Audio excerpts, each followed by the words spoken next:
Surprisingly, the captain didn't panic when he saw what was happening. He quickly reported the situation to the control tower and was about to descend for an emergency landing when the windshield gave way under the pressure and shattered completely.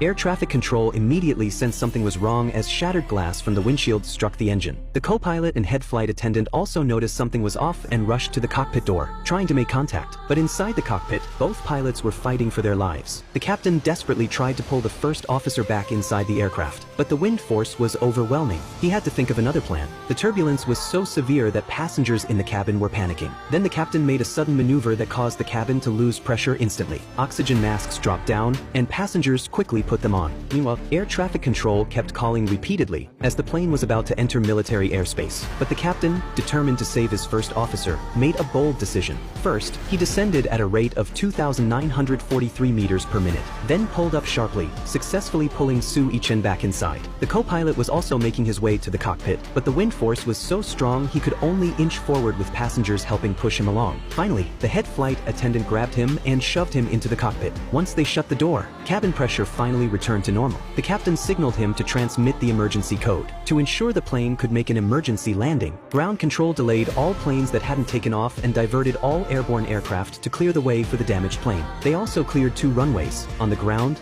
firefighters, medical personnel, SWAT teams, and traffic. Police were all geared up and heading to the airport for support. Military air traffic control suspended all flight training to clear the airspace for this commercial flight. But civilian air traffic control still couldn't establish contact with the plane. As the aircraft approached the airport, a new problem emerged. They had about 27,000 pounds of fuel remaining, roughly 12.5 tons, which meant landing directly would risk being overweight. The plane turned toward another airport. The head flight attendant tried calling each flight attendant in the cabin. With the cabin depressurized, they needed to descend to 3,000 meters to have enough oxygen. But the plane was currently flying over a mountain range with an average elevation of 4,500 meters, a major challenge. The biggest obstacle now was the cloud bank ahead. To descend and reach the airport, they'd have to fly through these clouds. But entering that cloud layer would be like throwing the plane into a blender. The aircraft circled in front of the clouds, waiting for a break to appear. This maneuver upset the passengers. At that moment, the captain's eyes showed fierce determination. He thought of his family and his duty to protect the passengers. He stopped circling and, with renewed resolve,